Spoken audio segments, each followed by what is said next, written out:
Looney Tunes.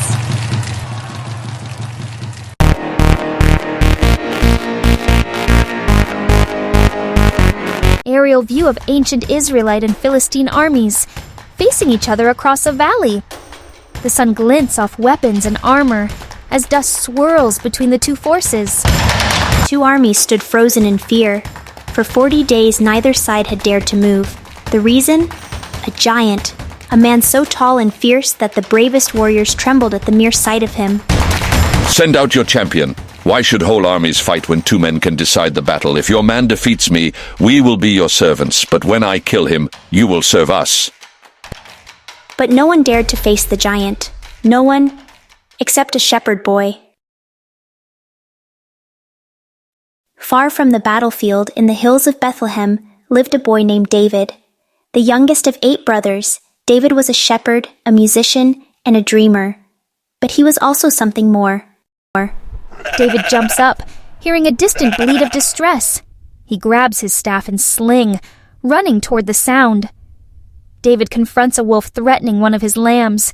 With skilled movements, he places a stone in his sling, whirls it overhead, and releases it, striking the wolf and driving it away. Not today. No one threatens my flock while I'm watching over them. It's all right now. You're safe. I won't let anything harm you. There you are, my son. Your brothers have been gone for weeks now with King Saul's army. I worry about them. They're brave soldiers, Father. I'm sure they're fine. Perhaps, but I would know for certain.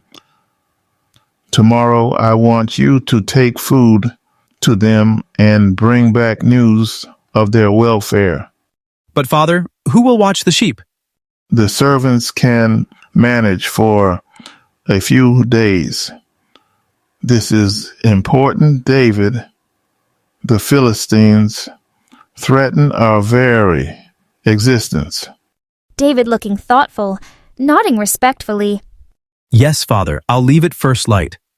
David didn't know it yet, but his father's simple request was about to change not only his life, but the fate of his entire nation. David arriving at the Israelite camp, soldiers hurrying about, tension visible on every face. He searches for his brothers among the troops. Eliab, Abinadab, Shammah. 3 older soldiers turn, David's brothers.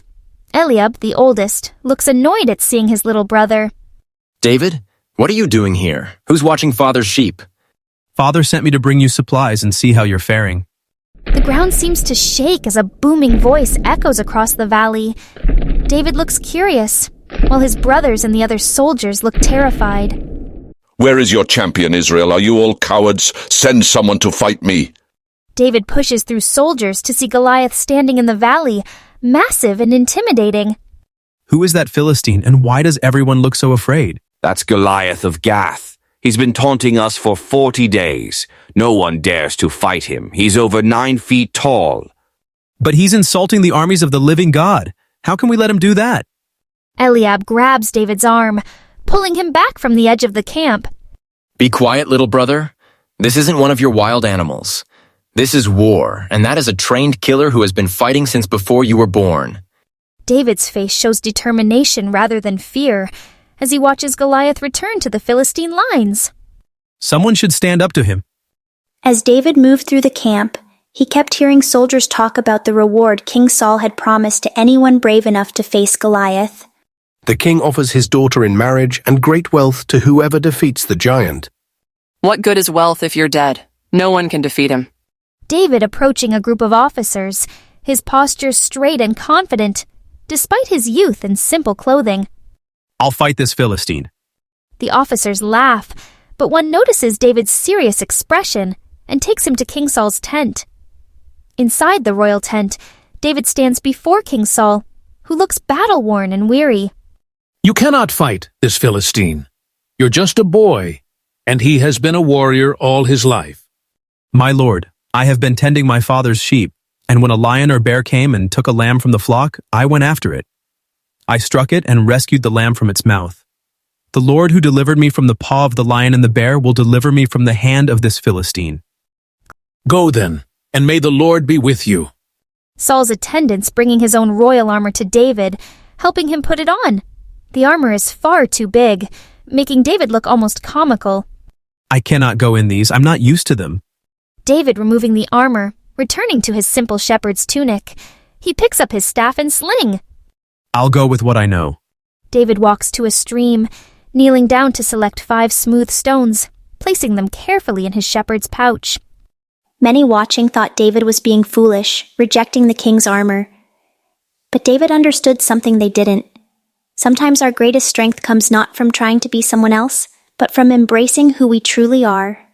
David walking alone toward the valley, small and seemingly defenseless against the backdrop of the 2 massive armies. Am I a dog that you come at me with sticks? Come here and I'll give your flesh to the birds and wild animals.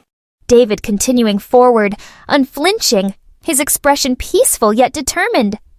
You come against me with sword and spear and javelin, but I come against you in the name of the Lord Almighty, the God of the armies of Israel, whom you have defied. Close up on David's face as he speaks, showing complete conviction and faith. This day the Lord will deliver you into my hands, and the whole world will know that there is a God in Israel. All those gathered here will know that it is not by sword or spear that the Lord saves, for the battle is the Lord's, and he will give all of you into our hands. In that moment, something extraordinary happened. While everyone else saw David's youth, his size, and his simple weapons, David saw something different. He saw not just a giant, but a battle that had already been won. For David knew that when we stand with God, we never stand alone. Time seems to slow as the camera circles around David, showing the enormous odds against him from all angles, yet his face remains serene. Goliath begins advancing toward David, each step shaking the ground. His shadow stretches across the valley floor, engulfing David's small figure. Come to me, little boy, and I'll feed your flesh to the birds. What happened next would be told for thousands of years, not because it was the tale of how a boy killed a giant, but because it reveals a truth at the heart of faith itself. David reaching into his bag, pulling out a stone, and loading his sling while still running. What is he doing? He's going to get himself killed. The boy has courage, I'll give him that. Goliath laughing, raising his massive spear, his shield-bearer stepping forward to protect him. Is this the best champion Israel can send, a child with a toy? David spinning the sling faster and faster above his head, his movements precise and practiced. Close up on his eyes, showing focus and determination. The Lord does not see as man sees. Man looks at the outward appearance, but the Lord looks at the heart. David releases the stone. Time slows as we follow the stone's trajectory through the air. In that moment, 2 worlds collided, the world of human power, with its armor and weapons and strength, and the world of divine purpose, where ordinary people accomplish extraordinary things through faith. The stone strikes Goliath directly in the forehead, the only unprotected part of his body. The giant's expression shifts from mockery to surprise. Goliath crashes to the ground, sending dust billowing around him. The Philistine army gasps in collective shock. David walking calmly toward the fallen giant, drawing Goliath's own massive sword. With a single stone from a shepherd's sling, David accomplished what an entire army could not. Not through superior strength or military skill, but through unwavering faith in God's power. Who is this young man? Bring him to me. David being lifted onto the shoulders of Israelite soldiers, Goliath's head and sword in his hands, as troops celebrate around him. David! Eliab and David's other brothers watching in amazement, their earlier skepticism replaced with awe and pride. My little brother. I never thought. Thank you, Lord. The victory is yours. Saul embracing David, placing his own royal robe around the boy's shoulders. Surely the Lord is with you, young David. Today you have saved Israel. Not I, my king. The Lord saved Israel. I was merely his instrument. Panoramic view of the battlefield, showing the defeated Philistines fleeing, the victorious Israelites celebrating, and David at the center of it all. Still just a shepherd boy, but now forever changed. And so a shepherd became a warrior, a boy became a hero, and the world learned a lesson that echoes through the centuries, that with God, what seems impossible becomes possible. David sitting quietly on a hillside that evening, looking at the stars, his sling in one hand and his harp in the other. David's victory over Goliath wasn't just a military triumph. It was a living example of a truth that still speaks to us today. Not by might nor by power, but by my spirit, says the Lord. Scenes of David's life flashing forward, being anointed as future king, playing harp for Saul, writing psalms, leading armies, and eventually sitting on the throne of Israel. The shepherd boy would go on to become Israel's greatest king. He would write songs that we still sing today. He would make terrible mistakes and find amazing forgiveness. But through it all, he never forgot the lesson of that day in the valley. The Lord is my shepherd, I shall not want. He makes me lie down in green pastures, he leads me beside still waters, he restores my soul.